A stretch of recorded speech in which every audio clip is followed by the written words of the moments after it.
ଶ୍ରେଣୀ ଗଣିତ କାର୍ଯ୍ୟ ପୁସ୍ତିକାର କାର୍ଯ୍ୟ ଫର୍ଦ୍ଦ 3 କରିବା।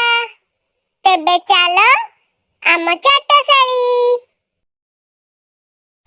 ପ୍ରଥମ ଶ୍ରେଣୀ ଗଣିତ କାର୍ଯ୍ୟ ପୁସ୍ତିକା ପୃଷ୍ଠା ସଂଖ୍ୟା 3 କାର୍ଯ୍ୟ ଫର୍ଦ୍ଦ 3। ଆସ ବଡ଼ ସାନ ଚିହ୍ନିବା। ପ୍ରତ୍ୟେକ ଯୋଡ଼ି ଚିତ୍ରରେ ଯେଉଁଠି ସାନ ସେଥିରେ ଠିକ୍ ଚିହ୍ନ ଦିଅ।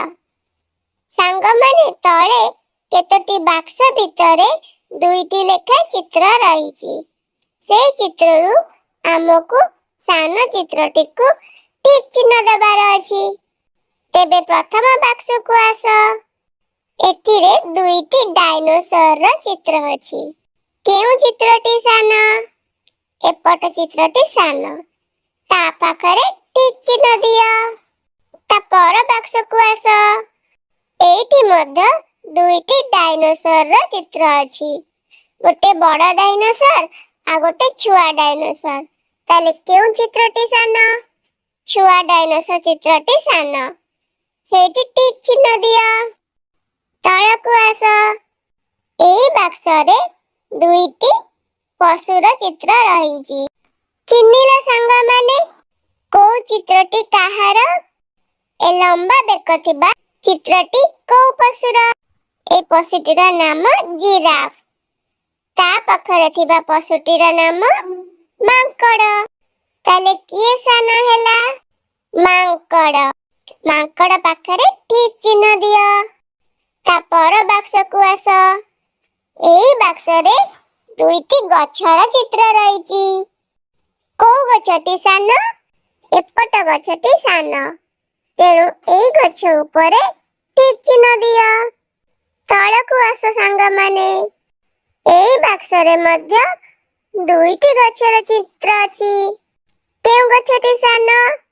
ଯେଉଁଥିରେ ଅଧିକ ଫୁଲ ଫୁଟିଛି ସେଇ ଗଛଟି ସାନ। ସେଥିରେ ଠିକ୍ ଚିହ୍ନ ଦିଅ। ତା ପର ବାକ୍ସକୁ ଆସ। ଏହି ବାକ୍ସରେ 2ଟି କୁକୁରର ଚିତ୍ର ରହିଛି। କୋଉ କୁକୁରଟି ସାନ? ଏହି ନେଳିଆ କୁକୁରଟି ସାନ। ତା ଉପରେ ଠିକ୍ ଚିହ୍ନ ଦିଅ। ତଳକୁ ଆସ ସାଙ୍ଗମାନେ। ଏହି ବାକ୍ସରେ 2ଟି ପେନ୍ସିଲର ଚିତ୍ର ରହିଛି। ଗୋଟିଏ ବଡ଼ ଆଉ ଗୋଟିଏ ସାନ। କୋଉଟା ସାନ? ହଁ, ଏହି ପେନ୍ସିଲଟି ସାନ। ତା ପର ବାକ୍ସକୁ ଆସ।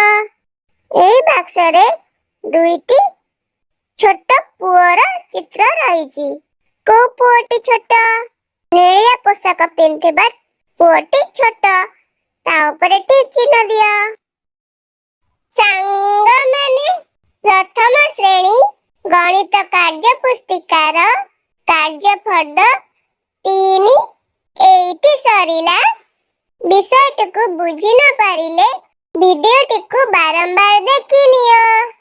ବୁଝି ସାରିଲା ପରେ ଯାହା ଯାହା ଜାଣିଛ ଗୁରୁମା ବା ଗୁରୁଜୀଙ୍କୁ ମନେ ପକାଇ କହିଦିଅ। ଏଇଠି ରହୁଛି। ଆଉ ଗୋଟିଏ ଭିଡିଓ ନେଇ ଜଲ୍ଦି ଆସିବି ବୋଲି ପ୍ରମିସ୍ କରୁଛି। ଲାଇକ୍, ସେୟାର, ସବସ୍କ୍ରାଇବ୍ ପାଇଁ ଛୋଟ ଅନୁରୋଧଟିଏ ମଧ୍ୟ କରୁଛି।